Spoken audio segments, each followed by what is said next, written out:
नमस्कार दोस्तों, आज हम सुनने वाले हैं संतोषी माता की व्रत कथा।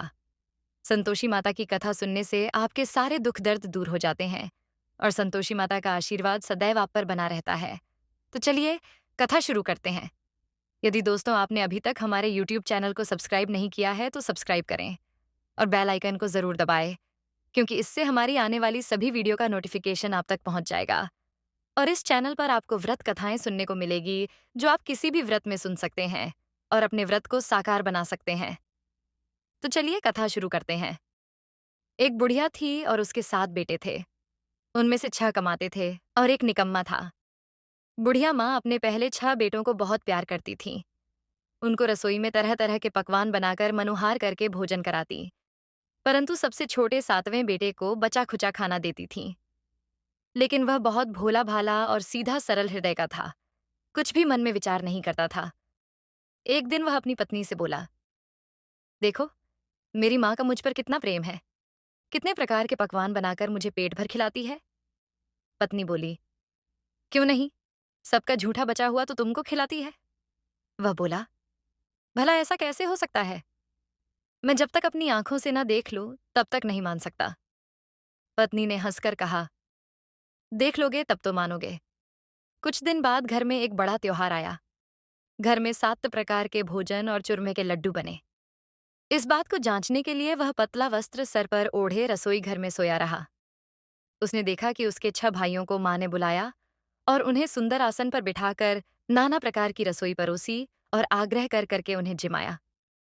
जब सब भाई भोजन करके चले गए तो माँ ने उनकी थाली में से झूठे लड्डू के सब टुकड़े उठाकर उनका एक लड्डू बनाया और जूठन साफ करके बुढ़िया माँ ने उसे आवाज दी और बहुत ही प्यार से बोली, उठो बेटा, 6 भाई भोजन कर गए, अब तू ही बाकी है, उठना, कब खाएगा? तो वह कहने लगा, माँ मुझे भोजन नहीं करना है, मैं परदेस जा रहा हूँ। तो माँ ने कहा, कल जाता है तो आज ही जा। वह बोला, हाँ हाँ आज ही जा रहा हूँ। ये कहकर वह परदेश के लिए निकल गया। जाते समय उसे अपनी पत्नी की याद आई तो वह गौशाला में कंडे थाप रही थी। वहां जाकर बोला, हम जावे परदेश को, आवेगे कछुकाल, तुम रहियो संतोष से, धर्म आपुनो पाल। वह बोली, जाओ पिया आनंद से, हमरी सोच हटाए, राम भरोसे हम रहें, ईश्वर तुम्हें सहाय। देह निशानी आपनी, देख धरू में धौर, सुधिमत हमरी बिसरियों, रखियो मन गंभीर। वह बोला कि मेरे पास तो कुछ नहीं है, बस यह एक अंगूठी है, सा तुम ले लो और तुम भी अपनी कुछ निशानी मुझे दे दो। तो वह बोली, मेरे पास क्या है, ये गोबर भरा हाथ है। और यह कहकर उसने अपने पति की पीठ पर गोबर के हाथ की थाप लगा दी। अब वह परदेश में चला गया। चलते चलते दूर देश में पहुंचा। वहां एक साहूकार की दुकान थी। वहां जाकर कहने लगा, सेठ जी, मुझे नौकरी पर रख लो, जो कहोगे वह काम कर दूंगा। व्यापारी को जरूरत थी, अतः उसने उसे नौकरी पर रख लिया। लड़के ने पूछा, तनख्वाह क्या दोगे? तो साहूकार ने कहा, काम देखकर दाम मिलेंगे। अब तो वह साहूकार की नौकरी करने लगा। सवेरे 7 बजे से देर रात तक दुकान पर काम करता। थोड़े ही दिनों वो में दुकान का लेन देन हिसाब किताब ग्राहकों को माल बेचने लगा। साहूकार के सभी नौकर चक्कर में पड़ गए। सोचने लगे, अरे, ये तो बड़ा होशियार निकला। सेठ जी ने उसका काम देखकर 2-3 महीने में ही उसे आधे मुनाफे का हिस्सेदार बना दिया। 12 वर्ष में वह एक नामी सेठ बन गया। मालिक सारा कारोबार उसे सौंपकर बाहर चला गया। अब बहू पर क्या बीती, ये सुनो। सास ससुर उसे बहुत दुख देने लगे। सारी गृहस्थी का काम कराते, उसे लकड़ी लेने जंगल भेजते। घर के आटे में से जो भूसी निकलती थी उसकी रोटी बनाकर देते और फुटे नारियल की नारेली में पानी देते थे। इस तरह बहू के दिन बहुत ही दुख में गुजर रहे थे। एक दिन वह लकड़ी लेने जंगल में गई तो वहां बहुत सी स्त्रियां संतोषी माता का पूजन कर रही थीं। वह वहां खड़ी होकर उनसे कथा सुनने लगी और उसके बाद पूछने लगी, बहनों, तुम किस देवता का व्रत पूजन कर रही हो और इसके करने से क्या फल मिलता है? तब एक स्त्री बोली, सुनो, ये संतोषी माता का व्रत है। इसके करने से निर्धनता और दरिद्रता का नाश होता है। घर में शांति आती है, मन की चिंताएं दूर होती हैं। घर में सुख आने से प्रसन्नता और शांति मिलती है। निपुत्री को पुत्र मिले, स्वामी बाहर गया हो तो शीघ्र ही घर आवे, कुंवारी कन्या को मनपसंद वर मिले, राज दरबार में बहुत दिनों से मुकदमा चल रहा हो तो वह खत्म हो जावे, शांति आवे, घर में धन जमा हो, पैसा जायदाद का लाभ हो, रोग दूर हो जावे और जो भी कुछ मनोकामना हो, वह सब संतोषी माता की कृपा से पूरी हो जावे। इसमें कोई संदेह नहीं। तब बहू पूछने लगी, ये व्रत कैसे किया जाता है? ये भी बताओ। तो वे स्त्रियां कहने लगीं, सवा आने का गुड़ चना लेकर, इच्छा हो तो सवा 5 आने का या सवा रुपए का, सहूलियत के हिसाब से ले लेना। बिना परेशानी, श्रद्धा और प्रेम से जितना बन सके सवाया लेना।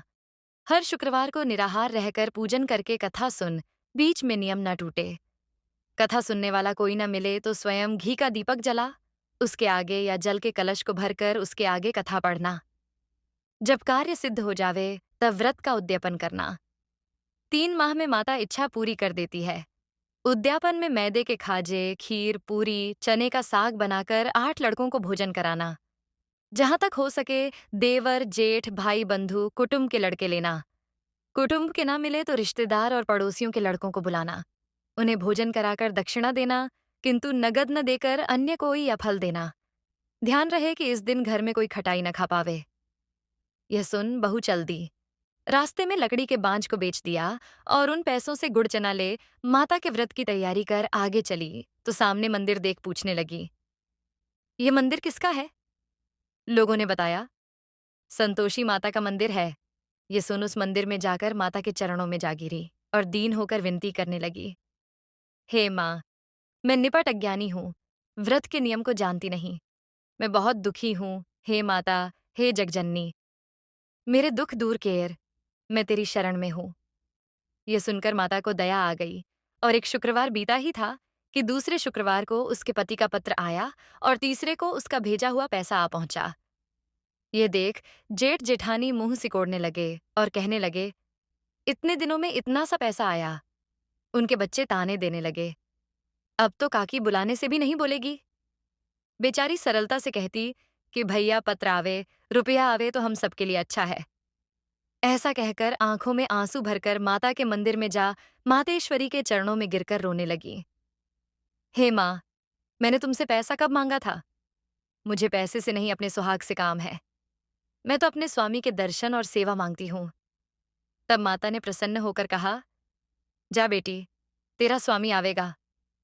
तो यह सुन वह खुश होकर घर आकर काम करने लगी। अब तो संतोषी माता ने विचार किया कि इस भोली भाली पुत्री को मैंने कह तो दिया कि तेरा पति आवेगा, पर वह आवेगा कहाँ से? उसे याद दिलाने के लिए मुझे ही जाना पड़ेगा। इस तरह माता बुढ़िया के बेटे के पास जा स्वप्न में प्रकट होकर कहने लगी, साहूकार के बेटे, सोता है या जागता है? तो वह बोला, माता सोता भी नहीं है, जागता भी नहीं हूं, मैं तो बीच में ही हूं, कहो क्या आज्ञा है? तो माँ बोली, पुत्र, तेरी स्त्री बहुत कष्ट में है, तेरी माँ उसे बहुत दुख दे रही है, वह तेरे लिए तरस रही है। वह बोला, माँ, मुझे मालूम है, परंतु मैं जाऊं तो जाऊं कैसे? परदेश की बात है, लेन देन का कोई हिसाब नहीं, कुछ समझ नहीं आता कि जाऊं कैसे। माता कहने लगी, मेरी बात मान, सवेरे नहा धोकर मेरा नाम ले, घी का दीपक जला, दंडवत कर दुकान पर जा बैठना। देखते ही देखते सारा लेन देन सब झुक जाएगा, सारा जमा माल बिक जाएगा और सांझ ढलते ढलते धन का ढेर लग जाएगा। जब सवेरे जल्दी उठ उसने लोगों से सपने की बात कही तो उसकी बात अनसुनी कर खिल्ली उड़ाने लगे, कहीं सपने भी सच होते हैं? एक बूढ़ा बोला, देख भाई, मेरी बात मान, इस तरह सांझ झूठ के बदले माता ने जैसा कहा वैसा करने में तेरा क्या जाता है? तो बड़े की बात मान। नहा धोकर संतोषी आता को दंडवत कर घी का दीपक जलाकर दुकान पर जा बैठा। थोड़ी देर में वह देखता है कि देने वाले रुपया लाने लगे, लेने वाले हिसाब चुकता करने लगे। कोठे बड़े सामानों के खरीदार नकद सौदा करने लगे। शाम तक धन का ढेर लग गया। माता का चमत्कार देख प्रसन्न हो मन में माता का नाम ले घर जाने के वास्ते गहना कपड़ा खरीदने लगा। वहां के कामकाज से निपट कर तुरंत घर को रवाना हुआ। उधर बह बेचारी जंगल में लकड़ी लेने जाती तो लौटते समय मंदिर में विश्राम करती है। यह तो उसके रोज रुकने का स्थान ठहरा। दूर धूल उड़ती देख वह माता से पूछती है, हे माता, यह धूल कैसे उड़ रही है? माँ कहती है, हे पुत्री, तेरा पति आ रहा है, अब तू लकड़ी के 3 गट्ठे बना, एक नदी के किनारे, दूसरा मंदिर के पास और तीसरा अपने सिर पर रख। तेरे पति को लकड़ी का गट्ठा देख मोह पैदा होगा, वह यहाँ रुकेगा, भोजन बना खाकर माँ से मिलने जाएगा। तब तू लकड़ी का गट्ठा उठाकर जाना और बीच चौक में गट्ठा डालकर 3 आवाजें जोर से लगाना। लो सासू जी लकड़ी का गट्ठा लो, भूसे की पट्टी और नारियल की खोपड़ी में मानो दो। आज मेहमान कौन आया है? माँ की यह बात सुन वह बहुत अच्छा माता कहकर प्रसन्न हो लकड़ी के 3 गट्ठे लेकर आ गई। एक नदी किनारे, एक माता के मंदिर पर रखा। इतने में एक मुसाफिर आ पहुंचा। सूखी लकड़ी देख उसकी इच्छा हुई कि वह यहाँ रुककर विश्राम करे, भोजन बना खा पीकर गांव को जावे। ऐसा सोचकर वह भोजन बना, खा पीकर विश्राम करके घर को गया। सबसे प्रेम से मिला। उसी समय बह सिर पर लकड़ी का गट्ठा लिए आती है और आंगन में लकड़ी का गट्ठा डालकर जोर से 3 आवाज लगाती है। लो सासू जी, लकड़ी का गट्ठा लो और भस्से की रोटी और नारियल के खोपड़े में पानी दो। आज मेहमान कौन आया है? तो उसकी आवाज सुनकर उसकी सास बाहर आती है और अपने दिए हुए कष्टों को भुलाने के लिए कहती है कि बहू ऐसा क्यों कहती है? तेरा पति ही तो आया है। आ बैठ, मीठा भात खा, भोजन कर, कपड़े गहने पहन। इतने में आवाज सुनकर उसका पति बाहर आता है। अंगूठी देख व्याकुल हो जाता है और माँ से पूछता है, माँ, ये कौन है? माँ कहने लगी, बेटा ये तेरी बहू है। आज 12 वर्ष हो गए। जब से तू गया है, तब से सारे गांव में जानवर की तरह भटकती फिरती है। घर का कामकाज कुछ नहीं करती। 4 समय आकर खा जाती है और अब तुझे देखकर भूसी की रोटी और नारियल की खोपड़ी में पानी मांगती है। बेटा लज्जित होकर बोला, ठीक है माँ, मैंने इसे भी देखा है और तुम्हें भी। अब तो मुझे दूसरे घर की चाबी दो तो मैं उसमें रहूं। माँ बोली, ठीक है बेटा, जैसी तेरी इच्छा। यह कहकर चाबी का गुच्छा पटक दिया। उसने चाबी ले दूसरे मकान में अपना सारा सामान जमाया। एक ही दिन में वहां राजा के महल जैसा ठाट बाट हो गया। अब क्या था, बहू सुख भोगने लगी। इतने में अगला शुक्रवार आया। बहू ने अपने पति से कहा, मुझे संतोषी माता का उद्यापन करना है। पति बोला, बहुत अच्छा, खुशी से करो। वह तुरंत उद्यापन की तैयारी करने लगी। जेठ के लड़कों को भोजन के लिए कहने गई। उन्होंने न मजूर कर लिया, परंतु पीछे से जेठानी अपने बच्चों को सिखाती है, देखो रे, भोजन के समय सब लोग खटाई मांगना, जिससे उसका उद्यापन पूरा ना हो सके। लड़के भोजन करने आए, पेट भर खीर खाई। लड़के कहने लगे, हमें खटाई दो, हमें खीर खाना नहीं भाता, देखकर अरुचि होती है। बहू कहने लगी, खटाई किसी को नहीं दी जाएगी। तो लड़के के उठ खड़े हुए और बोले, पैसे दो। भोली बहू कुछ नहीं जानती थी, सो उसने पैसे दे दिए। बच्चे उन पैसों से इमली लाकर खाने लगे। यह देखकर बहू पर माताजी ने कोप किया। राजा के दूत उसके पति को पकड़कर ले गए। जेठ जेठानी मनमाने खोटे वचन कहने लगे, साला, लूट लूट कर धन इकट्ठा कर लाया। अब सब मालूम पड़ जाएगा, जब जेल की हवा खाएगा। बहू से यह वचन सहन नहीं हुए। बहू रोने लगी और रोते रोते माता के मंदिर को गई। माता से बोली, हे माता, तुमने ये क्या किया? मुझे अब क्यों रुलाने लगी? माता बोली, हे पुत्री, तूने उद्यापन करके मेरे व्रत के नियम को भंग किया है। तूने इतनी जल्दी सब बातें भुला दी। वह बोली, माँ मुझे क्षमा कर दो, मैं फिर से उद्यापन करूंगी। माँ बोली, अब भूल मत करना। वह बोली, माँ वे कैसे आएंगे? तो माँ बोली, जा पुत्री, तेरा पति तुझे रास्ते में आता मिलेगा। वह घर को चली। उसका पति उसे रास्ते में मिला। तो उसने पूछा, आप कहाँ गए थे? तो वह कहने लगा कि इतना धन जो कमाया था उसका कर राजा ने मांगा था। वह कर जमा कराने गया था। तो वह प्रसन्न होकर बोली, भला हुआ, अब अपने घर को चले। कुछ दिन बाद फिर से शुक्रवार आया। वह अपने पति से बोली, मुझे संतोषी माता का व्रत का उद्यापन करना है। पति ने कहा, खुशी से करो। वह पुनः जेठ के लड़कों को न्योता देने गई। जेठानी ने पीछे से अपने बच्चों को सिखाया कि तुम पहले की तरह खटाई मांगना। तभी लड़के कहने लगे, हमें खीर खाना नहीं भाता है, खटाई खाने को दो। तो उसने लड़कों से कहा, खटाई खाने को नहीं मिलेगी, खाना हो तो खाओ। लड़कों ने खाने से मना कर दिया तो उसने ब्राह्मण के 8 लड़कों को बुलाकर भोजन कराया और उन्हें दक्षिणा में एक एक फल दिया। इससे संतोषी माता प्रसन्न हुई। माता की कृपा से 9वें मास में उसके चंद्रमा के समान सुंदर पुत्र हुआ। पुत्र को लेकर प्रतिदिन मंदिर जाने लगी। माँ ने सोचा, मैं भी तो इसका घर देखें तो सही। माता ने भयानक रूप बनाया। गुड़ चन्ने से सना मुख, सुंड के समान होठ, उस पर मक्खियां भिन भिन कर रही थीं। ऐसा रूप देखकर देहरी पर पांव रखते ही सास चिल्लाई, देखो रे, कोई चुड़ैल डाकिन चली आ रही है। इसे भगाओ नहीं तो किसी को खा जाएगी। लड़के डरने लगे और खिड़कियां बंद करने लगे। बहू दूर से ही देखकर प्रसन्नता से पगली हो चिल्लाने लगी, आज मेरी माताजी मेरे घर आई है। यह कहकर बच्चे को दूध पिलाने से हटाती है, इतने में उसकी सास का क्रोध फुट पड़ा। उसकी सास कहने लगी, देखो, इसे देखकर कैसी उतावली हुई है, जो बच्चे को भी पटक दिया।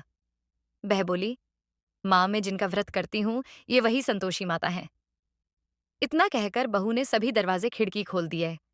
माँ के प्रताप से जहां देखो वहां लड़के ही लड़के नजर आने लगे।